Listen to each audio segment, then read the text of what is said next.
Hey, GH peeps, what's happening? It's your girl, Twary Babes, with the late night review for General Hospital.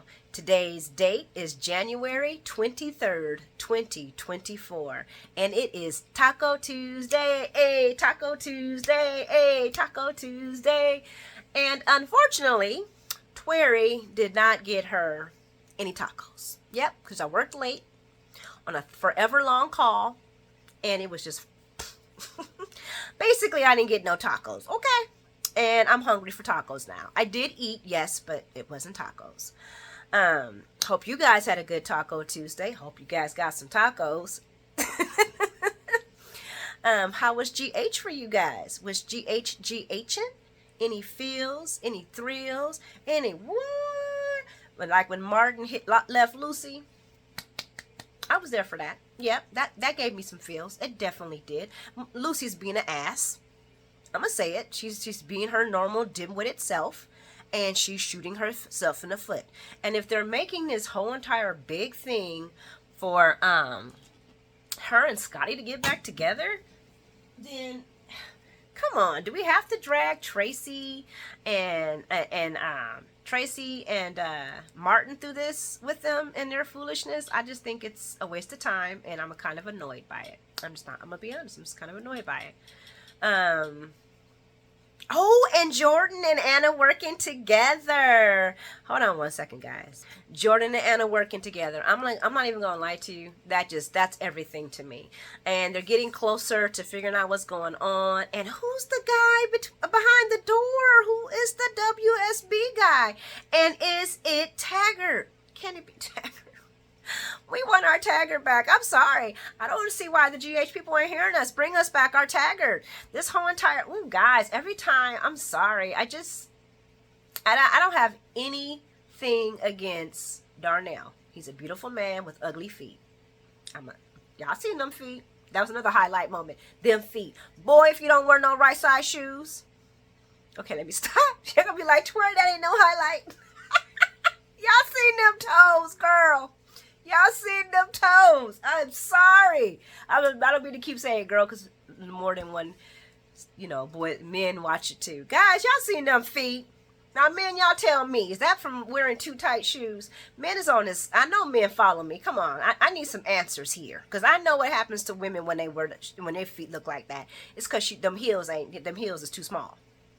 So yeah, Tori has some crazy highlight moments, but as always, please leave your highlight moments in the comment section. I love your guys' comments. I love the interaction, and it lets me know that you're really digging the video. So let's get into it. Let's just talk about with all things General Hospital. And we actually start off at the axe throwing place, and my son went to do one of that, and he said he actually enjoyed it. So I may check that out. But we got Brookie and Chase, and they're throwing axes, and Brookie is using Lucy as a muse for her axe throwing, and she's hitting direct hits, actually. And Chase is like, whoa, where's all this coming from? I thought you and Lucy were cool. And Brooklyn's like, well, I've never been a huge fan of Lucy, and she's just a lot. And when she said that, I had to remind myself that I was actually never a big fan of Brooklyn, and she's a lot. So it was funny how she doesn't like Lucy for being too much, and sometimes that's Brooklyn too. But I digress. It's not about hating on Brooklyn Day. I'm not going to do that. I'm not going to have the Brookites come after me. Chase tells Brooklyn about a time when Lucy found him working in wherever he was getting changed. I think he was at the PCPD. He was somewhere getting changed, and Lucy came and checked him out, and it was like, oh yeah, you're gonna definitely be in the nurses' ball to sing. And I'm like, what's wrong with that? Lucy's a woman, and you're a fine ass man. I would have been like, checked him out too. And Brooklyn uses that as a muse, even more muse, for her to throw an axe, and she doesn't hit the mark this time. Funny. Moving along. I want to say that Chase keeps asking, like, well, what's the deal? Why all of a sudden do you have this hate for Lucy? And she tells her it's because of her grandmother, and because Lucy going after her grandmother, and bringing up the whole her and her marriage to Luke, and how she's unlovable, and how she'll end up alone. And Brooklyn don't like that. And as we all know, you don't go after a Quartermaine. Only a Quartermaine goes after a Quartermaine. And that Lucy had crossed the line with her. And that she said, and she was like, she didn't have any compassion and any sympathy for her. And I'm like, Brooklyn, what the fuck is wrong with you? Why would Lucy have any sympathy or compassion for Tracy? Why? You tell me why. Tracy used you to sabotage Lucy's company. That was Lucy's company. And now, and yeah, of course, she had shareholders, but that was primarily Lucy's company. Maxie didn't have any resources to put into that company. I don't even know if Lucy did, but she probably did because she was married smart and she married well. She probably used the Quartermaine money to do it. I don't know. I'm not saying that. But anyway, I was trying to figure out why Brooklyn thought that Lucy should show Tracy any compassion. They've never been friends. Why would she get that? Because you want her to have that, Brooklyn? Please. You got played by your grandma to take advantage of not just Lucy, but Maxie too. I'm sorry, I still call foul on Brooklyn. Maxie's good because I've been like, girl, please, you played me and you're supposed to be my friend. And let me stop. And Chase doesn't think Lucy's insults really hurt Tracy. They did. Because Luke has always been a sensitive subject for Tracy. All that other stuff Tracy probably didn't give a care about. But Luke, on the other hand, was a very sensitive subject for her. Because Luke did play her. I would guess, I want to say towards the end of things, of course, Luke fell for her in some frame of mind. But she wasn't, Lucy wasn't far off by saying that Laura was Luke's true love. I mean, that's true. It's just a reality of things. No, she didn't have to say it, but why would she spare her feelings? She just got her company spliced in half and had to give them the majority. I wouldn't be feeling too happy with them either. I'm sorry. I think I don't know. Brooklyn just irritates me a lot, and this irritated me. Y'all let me know what y'all thoughts are and comments are about that scene. But Brooke reminds Chase that her grandmother actually does have a soft heart. The same woman who was going to let her father die from not giving him his heart medicine. Don't get me wrong, I love me some Tracy. But come on, Brooklyn, go miss me with that. And Chase actually busts her out because she's talking about how because Chase is, what is it? She then tells Chase about Lucy's stupid plan. Oh, yeah, because then then Brooklyn tells, which I do have an issue with, Lucy's plan about setting Tracy up with Scotty to get Tracy's deception money. And I'm like, that plan is stupid as hell. It ain't gonna work, so who cares?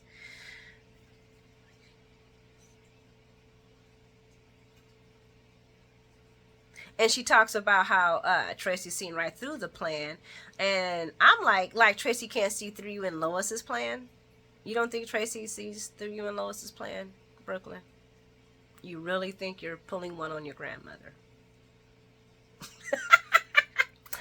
Moving along, Chase does bring up the irony of how she's kind of doing the same thing to her grandmother herself. Brooklyn is. And she's like, me and grandma would do it to me. It doesn't matter. As long as it's a Quartermaine or it's Brooklyn. I love her. She's mine. I can do that, but nobody else can. And I'm like, Brooklyn, what you gonna do? Because Lucy's gonna shoot her own self in the foot. There is nothing you can do to Lucy other than what you've already done. And that sidestepped her on her company. Moving along, we're gonna go over to GH Hospital. And we got Finn, and Finn's going to one of his meetings, and as he's getting there, he's deciding that maybe he should go talk to Martin about his case instead. And Liz is like, there's nothing to talk about, Martin. You know what I'm saying? He knows everything. We know everything. We just gotta let that go. You need to go with your first your first choice, and that's going in this meeting. Listen to yourself and trust your instinct. And he's like, yeah, like the instinct of, me dating you. And I'm like, yeah. So Finn goes to his meeting, and he shares about his fears and about him losing his license, but does understand that this is the journey of the recovery, and he feels like he's doing his bit, and he is proud of himself. And later he thanks Liz for letting him talk, later on he thanks Liz for not letting him talk himself out of going to a meeting.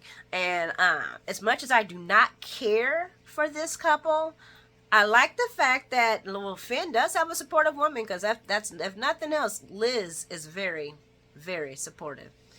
I guess I don't know, guys. How do y'all feel about them? I hear so much people saying they do not like the Fliz. I think it's creepy. I don't think they have a lot of chemistry. But I guess if we just keep watching them, it's gonna be, we're gonna be like, yay, it's there, like Sonny and Nina. Oh, okay, well, I guess. I mean, come on, let's be real. So we're gonna leave them alone, and we're gonna go on over to Tracy and Scott and Gregory. And Tracy and Scott are celebrating, and Gregory wants to know what is the occasion, because there are bottles popping. And Scotty pushes Tracy's chair closer to him. It says we don't need an occasion, and Tracy agrees and asks Gregory, does he want to join? But Gregory politely declines, and Tracy mentions the more the merrier and tries to get Scott's attention. And he's over here doing this, watching Lucy. I'm just going to say, okay, this is the dumbest plan. I mean, Lucy has came up with some hairball plans before. She has. Guys, she has. Watch the history of Lucy. Oh my God. But this is probably by far, I don't even know if this is the dumbest one, but I'm pretty sure this is pretty reaching for me. And I'm looking like, you would think after all the years of you and your sheems, you would be better at sheeming, because this ain't gonna work. Because you got Lucy's weird stuff. She's over there at the Metro Court. They're all at the Metro Court. Everybody's having lunch together. We got Lucy watching them, and him and Scotty watching her. Like, Tracy don't see that. Tracy is smarter than that. And even when Scotty came and tried to say all about setting, Lucy's trying to set Tracy up and all that other kind of stuff, he still, like I said, they were talking, and he's sitting there watching them the whole entire time, thumbing his lip. He's focused on Lucy's table. So when he answered, he's like, huh? Because Tracy's trying to get his attention, and she asks, so am I keeping you from something? And Scott makes this face because he sees something going on at the other table, over Lucy's and Martin's table, and he's making a face to what's going on over there. And he's like, he tells Tracy there is no other person he would rather be with. Clearly a lie. Then runs off to the little boy's room, asking Gregory to keep his lovely companion company. And I'm just sitting here like, so if this is supposed to be convincing, this is the plan. I can tell you right now, Scotty is not interested in doing this, because Scotty, he's a little bit more discreet than he's doing right now. He don't want to try to do this. I think he's only doing this because he wants Lucy, and maybe Lucy wants him too. But hey, it can happen. I'm sorry, it's not about her and Ken. I like Lucy with Martin. Lucy's a birdie brain, and I think she needs a good man to, kind of keep her sane. But I don't know, she's going to run off Martin like she runs off all the rest of them. So, as soon as Scotty leaves, Tracy says, Don't you even say anything. This is not what you think. He tells her, you owe me no explanation. When she sees that Greg is uncomfortable, she asks him what's the matter, and Greg says that he has heartburn and blames the citrus, and Tracy mentions antacid.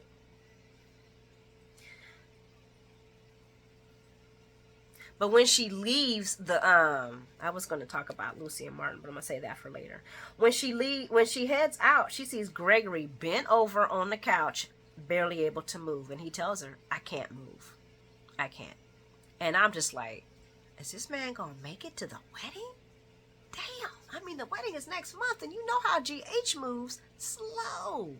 Slow. I'm like, damn, is he gonna make it to the wedding? But she helps him to the couch and offers to call the ambulance, and he's like, no, I don't want to go to the ambulance, because he knows what's going to happen. If he goes to the ambulance, they're going to keep him, and he doesn't want that. He tells her that he had a twinge in his chest, then a shortness of breath. That don't sound good. That don't sound good at all.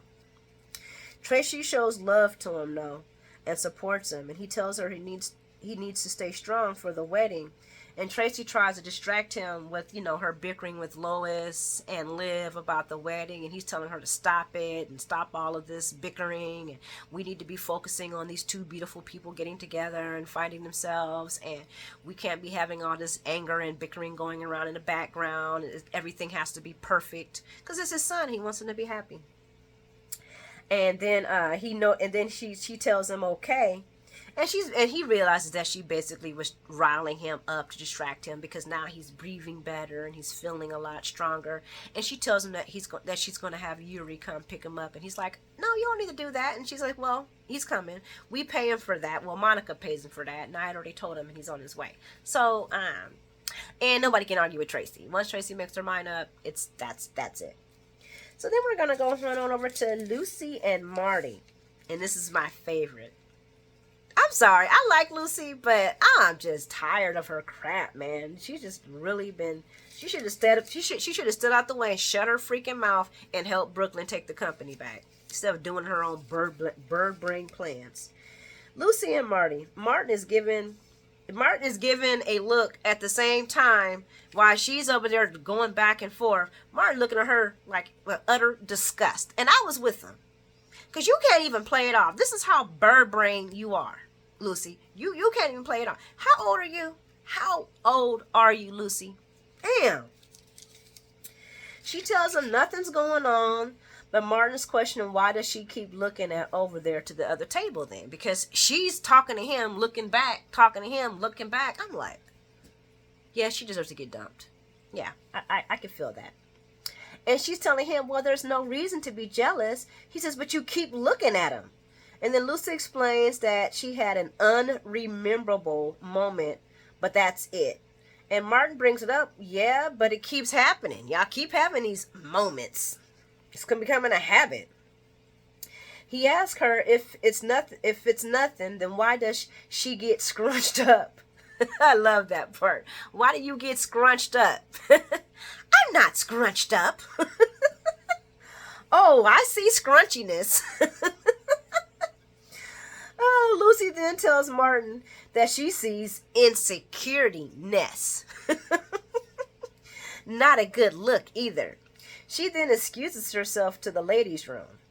Lucy's looking in the mirror. I'm not scrunched. I'm not scrunched. And she says to herself that she hopes that Scotty is not messing up and overdoing it with Tracy. Honey, Scotty has blown it out of the water. There's no way there's no way. There's no way. It would have to be an accidental we fell for each other. Literally. Because she ain't thinking about him and he ain't thinking about her. Oh, Lucy, this plan is just stupid as hell. Oh, where are we at? Martin. So then while she's sitting there talking to herself, she's looking for a emery board for her nail. And she asks, oh, do you have an emery board? I think I have a hangnail.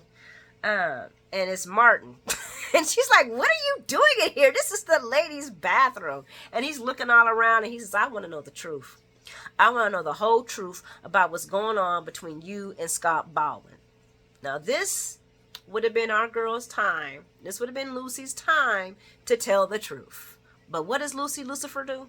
Did I just call her Lucifer? She hasn't did anything to rate that name. She's not Lucifer. I shouldn't have called her that. What is she? Oh, no, where was I at, guys? I got thrown off. See, that's what I get for calling people names.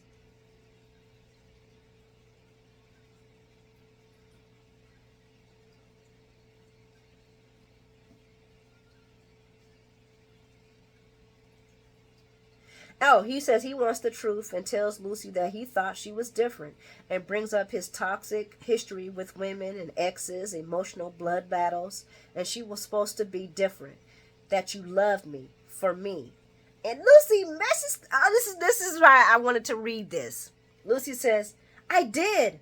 I mean, I do. No way you can fix that, Lucy. You just said you did love Martin. And she's like, no, but I do. That was pretense. I mean, I do, Martin. Marty, what does he do? Walk right out that door.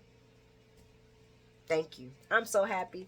I didn't want her to lose Marty that way, but Lucy needs to wake the F up. She's just being goofy as hell. And she's like, I love you, Marty. Then he walks out and she calls him trying to explain, and she's leaving voice messages. Honey bunny. She got, honey bunny, please give me a chance. Oh, she flashes back to a scene with Martin when he's telling, and they have it was a beautiful scene, and she's like, she's asking him to love her for herself. And she's like, damn it, Martin, you're gonna make my mascara run. And she goes to dab her eye, and somebody hands her a handkerchief. And she's like, I knew you couldn't leave me. And who is it? It's the blue-eyed devil himself, Mr. Scotty Baldwin. And Scotty seen Martin leaves, and so that's why he shows up, offering his blue-eyed comfort. She tells him that she told Martin that they were old news. And Scotty don't like that. He's like, is that how you feel about me? And I'm like, Scotty, what are you talking about? You know, Scotty, what are you talking about? Anyway, she tells him that his baby blue bedroom eyes are wasted on her. And he's like, well, you used to like these blue eyes in your bed. I was like, oh, damn, here we go. Oh, she reminds him that he has a job to do. And when they go back out and they realize that Tracy's gone, she's pissed, and she makes Scotty begrudgingly open up his wallet and buy Tracy 2 dozen of white roses, which are beautiful, by the way. But Scotty ain't trying to do this, guys. Scotty don't want to do this. Scotty wants Lucy. And I don't know. What do y'all think? I don't think Lucy wants Scotty, because when she flashed back to Martin. She ain't never flashed back to a scene of her and Scotty. But if she wants her man, then she gonna have to tell her man the truth. And hopefully he can help her get the hell up out of this situation, because it ain't gonna help her none. She gonna end up losing more than she gonna gain. She just being stupid. So we're going to head on over to General Hospital, and we're hanging out with the Ashfords, and they're all gathered together to get the news if Curtis is going to walk. Y'all let me know in the comments how y'all feel about Curtis walking. Marshall's being reassured, and while the girls are all out talking, Marshall's in the room with Curtis, and he's being reassured by Curtis, who says when Marshall makes a comment about Curtis reassuring him, he says, well, it's better than thinking about the endless loop of if I'm going to walk or not. And I can understand it. I mean, no, I can't understand that situation as far as walking and not. But I can understand when you're trying to avoid the constant, is this going to work? It's not going to work. Reassuring or being there for somebody is sometimes very helpful in that, because it takes you off of your own crap. And Doc is the doctor that's supposed to be telling him about, coming to test him to see if he can walk or not, or see if he has any sensitivity. Because they're not testing to see if Curtis can walk. They're testing to see if Curtis has sensitivity or not. Because if he has sensitivity, then that's progress. Not saying he can get up and start stepping, but if he can feel something when it comes to a spinal injury, that is something. So, but the doctor is currently in surgery, so they're waiting on him. And it's going to be a little bit. And Hat Daddy, he's trying to stay positive. But Curtis is like, but I'm being realistic. No matter the outcome. And then Hat Daddy's like, well, no matter the outcome, we're going to deal with it together. And then he talks about the irony of how he wasn't there for Curtis and before, because he was off running because he was afraid. And Curtis reminds him, well, Dad, you're here now. And that's all that matters. They discuss overcoming fears, and Curtis says that he says he can handle not ever being able to walk again. If the doctors came and told him, look, Curtis, you'll never be able to walk, man. We've done everything we can. He says, I can handle that. What I can't handle is Portia and Trina's disappointing look. And I'm like, is he imagining things? Because I think the only time Portia was disappointed is when you told her you couldn't give her none. I mean, I'm sure, she had sad faces. Let's just take it back. Portia's always making these damn faces. But she was really disappointed when you told her she couldn't get none. That was her disappointment. She was at the point where she didn't care if you was in a wheelchair or not. You told her she couldn't get none. She was like, what? Meanwhile, Portia and Trina are on the outside of the hotel room. Hospital room. And they're discussing Paris and Spencer. And Trina tells her mom that she's still feeling very uncomfortable about leaving without knowing about, how Curtis is going to be, how things are going to work out. And Portia's like, girl, your parents want you to go. We want you to do this. We want you to go and experience life. And Trina says, even if it's with Spencer, and Portia keeps it real with her. She says, now, I would prefer it with anybody else going with you. I'm going to be honest. You know this. You know how I feel. This was the first time that they had an almost honest discussion about Trina and Portia and the Spencer situation. But Portia said, you know how I feel. But Spencer makes you happy.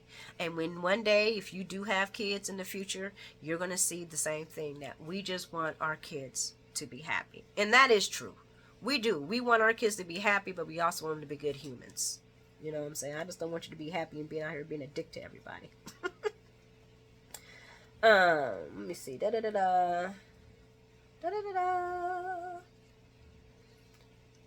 then Portia asked Trina, does Paris make you feel good inside? Does it make you feel warm? And Trina smiles and she's like, yes. Well, Curtis would never deprive you of that. So you're going to experience life. It's going to be amazing. You're going to live, love, and eat, and take many, many pictures, and call your mother every chance you get so that I know you're okay. So then, after that, Trina's phone starts ringing, and it's, of course, Spencer. And she's like, she wasn't going to take it. And Portia encourages her. She tells her, we need all the support we can get right now. So you go ahead and talk to your boo. And then she steps off, and then Liv comes over to offer a shoulder and comfort to her homegirl, Portia.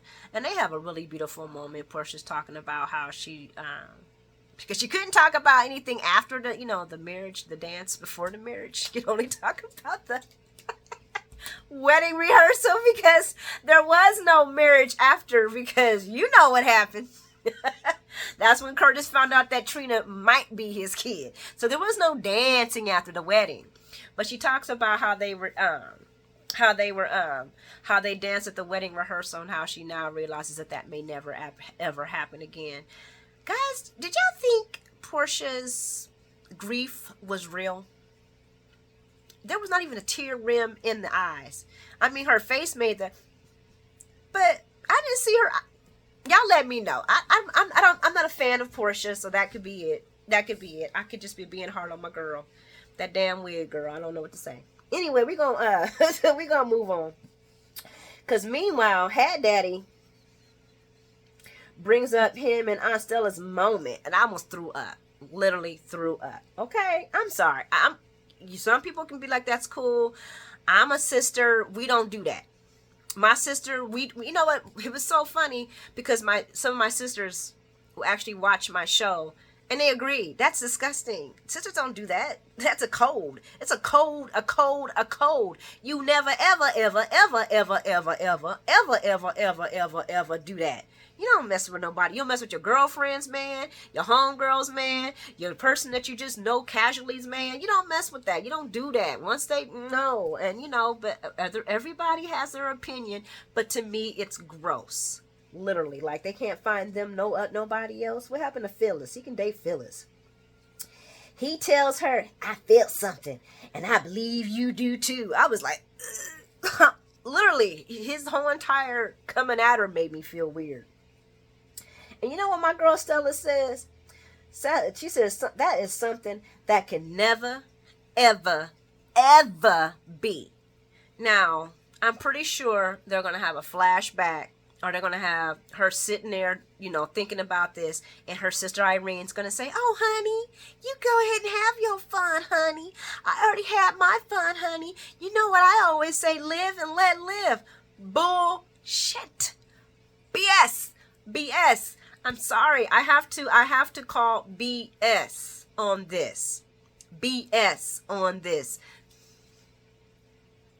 I want to say, I'm gonna walk it back. I'm not walking what I say. That's BS. I'm walking myself back from this discussion because it's just, I don't know. I just know we weren't raised that way. My mom's sisters, there was always just, I don't know, maybe it's a family thing. I don't know. Maybe other people are different. But no, I was raised, we don't do that. I did the same thing with my siblings. We don't do that. I teach them, I have a boy and a girl, so that ain't gonna happen. But still, that's just gross. That's just not loyal. Not loyal at all. I don't like it. It makes me weird. And I think it's easy, and I think it's easy writing, and they're not really trying to do anything. And we have all these useless characters.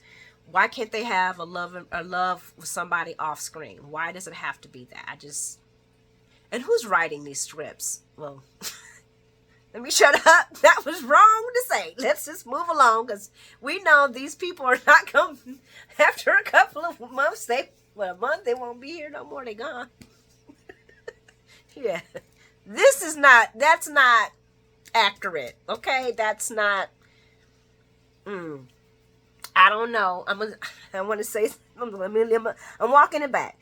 Okay, so we're going to go. So Curtis calls the family together, and he tells them no more fake smiles or forced positivity. And his wife, Portia, tries to intervene. Well, honey, she says, look, I know what you're doing, and I appreciate it, and I love all of you for it.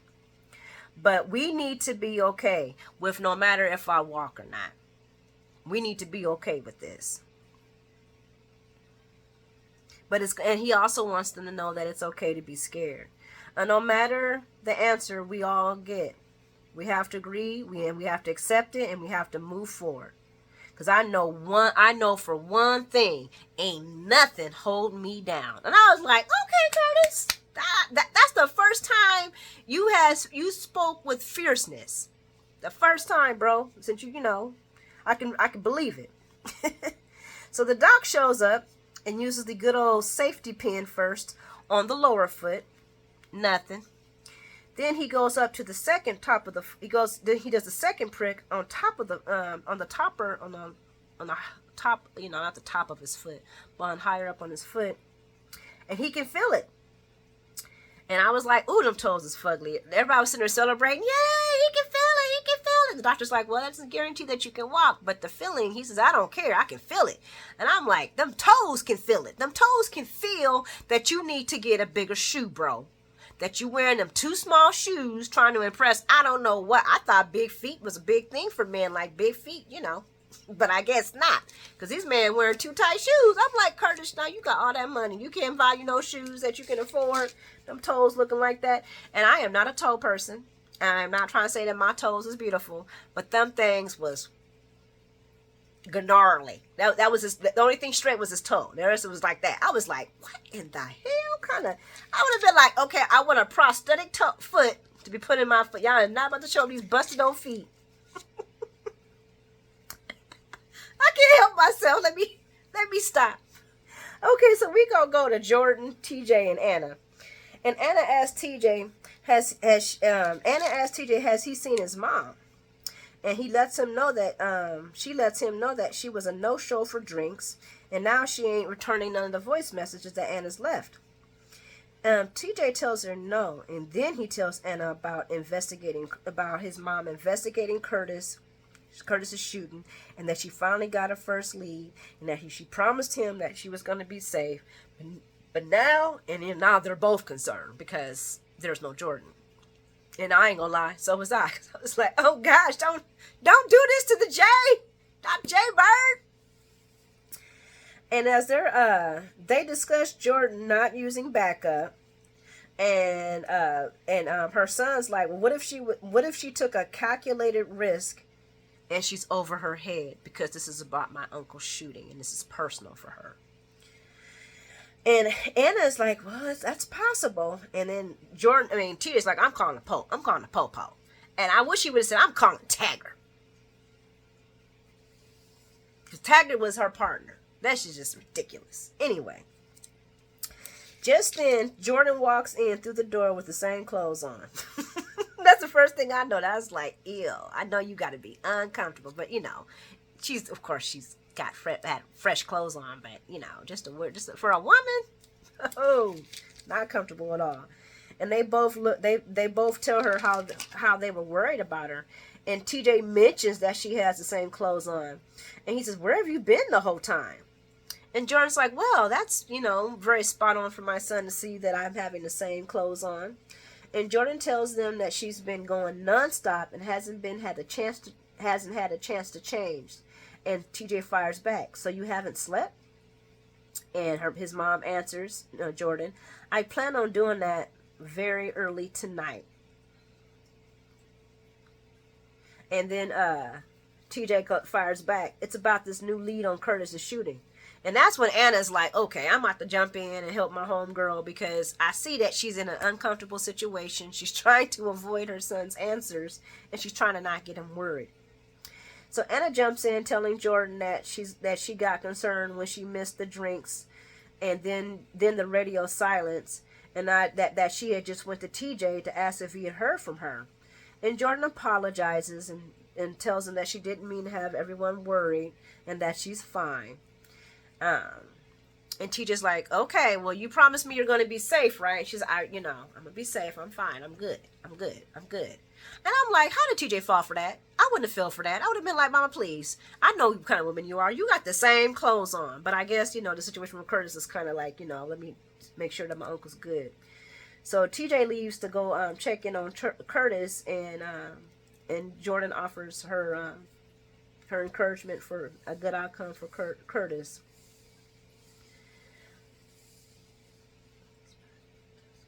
Jordan wonders if TJ brought that. Oh, so after TJ leaves, Jordan was like, well, I wonder if he brought that. And Anna's like, well, I hope so. So Jordan catches up Anna on what happened and that she was on the wrong side of the two-way mirror. And they did have badges. These men had badges. And she asked them, were they with the FBI? And she's like, if y'all with the FBI, we can work together unless y'all, trying to be, how some agent. It's been said that certain agencies don't like working with other agencies. And I've heard that more than once. And of course, they're all hush-hush, and they're encouraging her to back off the investigation, and they don't want her to compromise the investigation. And Anna's like, so what happened? How did you get free? The mysterious man behind the door. He got up there, he went checkity check, went into the agent's butt, put the fear of God in him, as Jordan says, and all of a sudden, she was free. The good thing about that is now Anna and Jordan are teaming up. And I don't know about y'all, but I love me some Anna, and I definitely love me some Jordan, and I am all for it. I'm all for them figuring out what's going on. Who is the man behind the door? Is it Taggart? Is it Brennan? Is it Alcazar? I doubt it's Alcazar. Alcazar is Pikeman. I know they need to wrap these Pikemans and all this other stuff up. Anyway, guys, it has been a pleasure hanging out with y'all. I hope you guys have a wonderful night, and I hope you be amazing and have a great day tomorrow. Remember, if you could, please like and subscribe. Please leave your comments in there. I like to hear your highlights for the show. Thanks for hanging out with me, though, guys, and be blessed. Mwah. Smooches!